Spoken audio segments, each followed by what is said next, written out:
stomp some bugs. So she does this and she stomps bugs and it looks like she's dancing. They put music. You don't think that's funny? I think it's hilarious.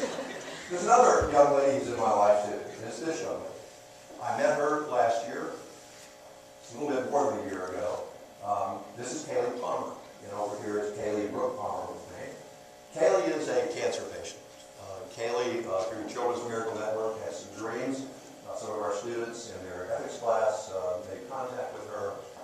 They put me in contact with her, and the three of us together gave her something a little bit better for Christmas than what she would have normally had, but she's been in my life ever since. When she got baptized, this first time I ever saw her with hair, back in the summertime, she called and said, I really don't want to do this unless you're going to come. Will you come? I said, well, absolutely.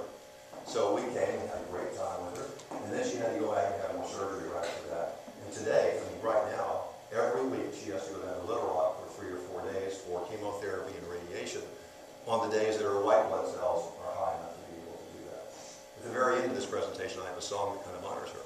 If you'd like to see that. But Kaylee is, this is what she was for Halloween.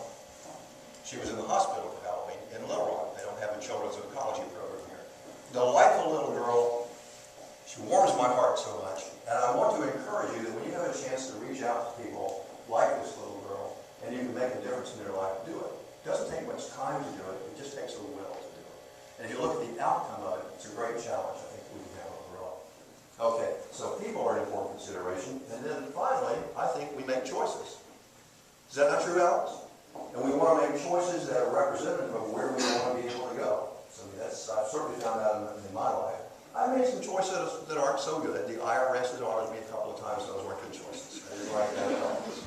And I put some garbage out one time that was overflowing from the can, and they wouldn't pick it up. That wasn't a good choice because the dogs spread it all over the yard. That was not a good choice. But I did make a good choice in marrying my wife.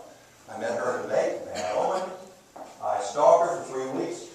I did. It wasn't against the law then. It wasn't against the law, but I did stalk her for 3 weeks. But it's hard to stalk someone unobtrusively when you're driving a gold Corvette. This thing goes up and down. She called one of her friends whose husband was the police, and they wanted me to watch out for her. But I finally met her. And then I kidnapped her. And we've been kidnapped together for 37 years. It's because no one will pay off the ransom. You can't afford it. So it looks to kill again. Come on, there's another question. What is the content of my behavior? Well, the content of my behavior is kind of what you see, I think, sometimes. So let's see if we can figure out what the content of the behavior is that may affect you. I think that the content of my behavior includes words. And I think words translate into actions. And actions translate into habits. And habits turn into character. And character defines who we are. So I think words are really, really important in terms of what we do. So I want to challenge you to choose your words. Don't think bad words because you'll end up saying them. Just say bad words and you think whatever you want. But when you start thinking, I have a conversation with my daughter who I'm a little bit angry with every morning on the way to school. She's 42 years old. But people watching me can see me yelling and screaming and hollering in the car. Nobody else can hear me. You know what I'm afraid of? She's going to come visit and I'm going to do those same things to her because that's the words I've been using. So I think being positive. Words communicate into actions. It's how we behave. And actions create habits. And habits are how we're defined. That's what people see us do it. So I think my habits affect you, Connor. Affect you, Shelby. Affect all of you. It's how I interact with you and how we interact with you. And what I find is you either reward me or you don't reward me. Okay? And then finally, again, we have choices. So far, choices have come up twice. So that's 2 of a kind. That's a pretty good hand overall. So choices, I think, become really important. How do we go about making those choices? And I don't think you can make choices unless you have goals of what you'd like to be able to accomplish. Rachel's getting ready to go overseas. That's a goal that she has, and she's going to have a different impression in terms of going overseas. I remember, Sarah, when you were going to go to India, right? Adriana goes back to Brazil every once in a while, I guess.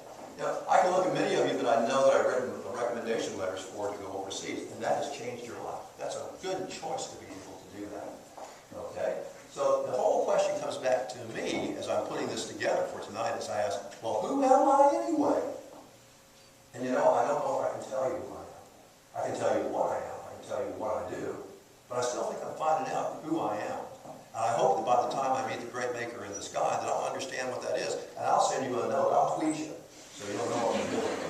So who am I? So if looks could kill, what is the meaning of my behavior? How is it interpreted by you? You know, how do you see this behavior? If I act roughly toward you, Ryan, you're going to act roughly toward me, right? Ryan and I have known each other for a year and a half.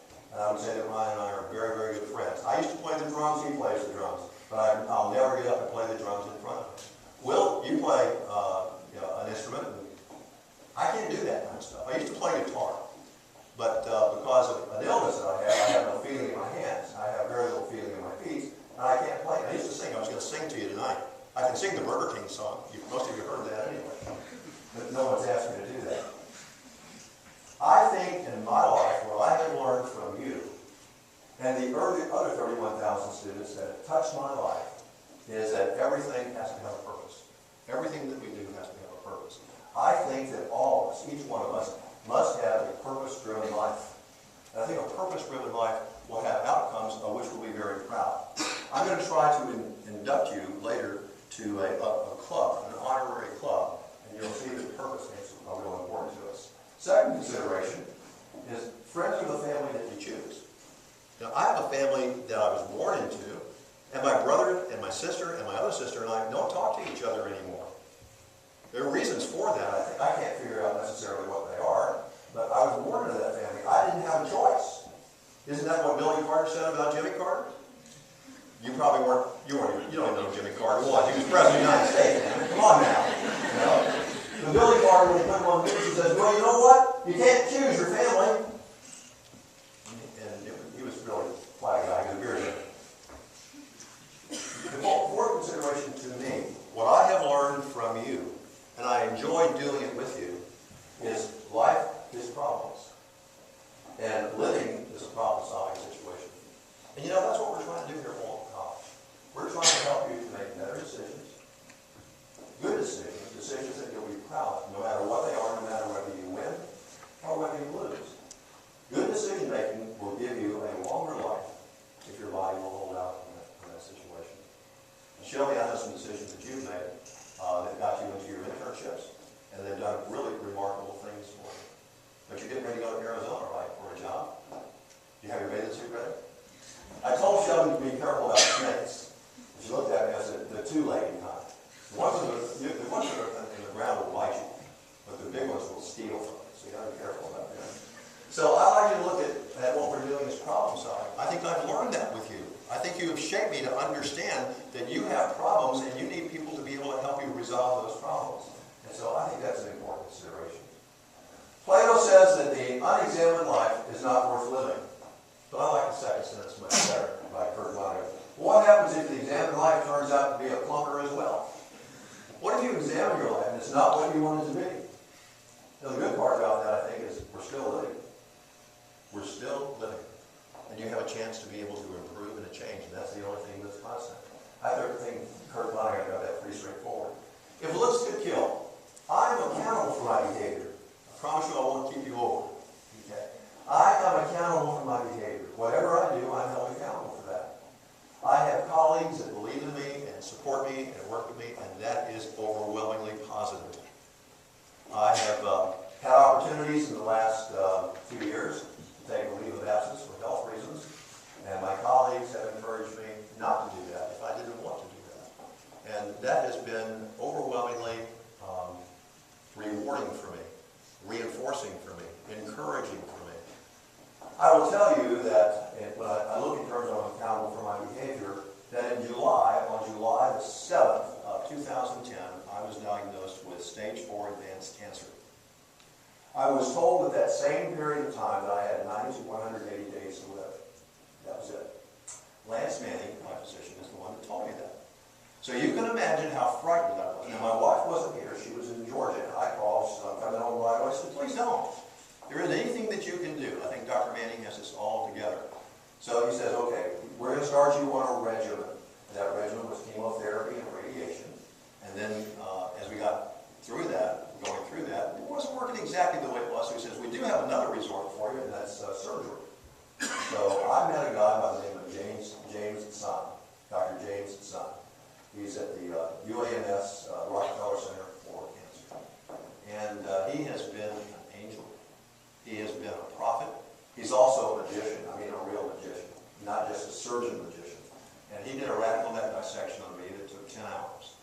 And I'm still surviving from that, coming back from that. The unfortunate thing, by the way, Bob, is my neck is getting real short. So this week, I wear a 17 and a half shirt. But this is a 16 because my 17 and a half, I put my hand in there and I look really silly in front of you. My underwear still fits, but my shirt doesn't fit. But I'm accountable for my behavior. What does that mean to me? I have a choice with each one of you to use my behavior as a weapon or as a tool. My choice.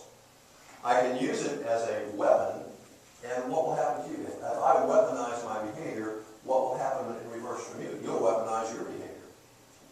When Ryan and I meet each other in the hallway or off the campus, what do, Ryan? We shake hands and he gives me a good handshake. I usually put my arm around him and hug him too. I'm blessed that this young man is in my life. But a weapon or a tool, I wonder how many people, thank you, I wonder how many people that we have known in our lives that we see in public walk by without ever saying, hello, how are you? It's nice to see you. Have a good day. You want to have a really good time on campus, walk over from here to the Tyler Native Bridge Theater. And when people walk by, I say, well, hello there, how are you? They say, who the hell is that idiot? You don't want to be a million pound doing that. Open up and embrace. If you have a choice to see people like this, which many of us do, that's a standoff behavior. Wouldn't you rather see people like this? An embracing kind of behavior? You can choose your behaviors. You're not born with them. You learn them through your interactions with society. So as a tool, your behavior can be a real positive thing. And I've learned that with 31,000 students. I've taught at 7 universities. I've been here the longest. I really enjoy being here an awful lot. I've had chances to leave, but I don't want to. I have friends here like John Cole, and John I've known since 1981. He's been on our campus teaching with us since 86. Is that right, John? Yes, sir. It's 86. One of our friends by the name of Joe Rosenberg asked him to come and teach with us. His father-in-law was a good close friend of mine. His father-in-law's children are good close friends. You're all related in some way. Then we have Jim Webster, who's also related to you. These people are good examples. Hi, Betsy. These people are great examples of using their behavior as tools. If you've had any of these folks in class, whether it's Betsy or John or Molly, or let me see, I had John there. I'm going to forget someone because I can't see everybody. John, you have Carol. I can't see everybody. I don't know everyone that came in. These people have positive behaviors. Take a look at JR and Bill back here who do advising for you. Their behaviors define who they are. Not only define who they are, they define what their project is. So your contact with those people in the advising office in room 326 defines what that office is for you. And I got to tell you, in 1981 to 1985, it wasn't like it is today. We started training faculty and staff in 1994 to be more aware of their behaviors and the impacts of their behaviors. And so we taught them to choose what kind of hamburger they really wanted to be. Do they want to be a McDonald's hamburger, which didn't take much effort, or do they want to be a Club 21 hamburger, which cost $55? Which one would you like to be? They have a whole choice. So if you want to be the better hamburger, you have to differentiate your behavior. You differentiate your behavior by being aware what you're doing and what you're saying. So tools are weapons. How I behave toward others, I believe, is also how others will behave toward me. Dr. Brady here and his wife have been absolutely excellent friends. They, in the last several months, have sent soup to my house. I can't eat solid things.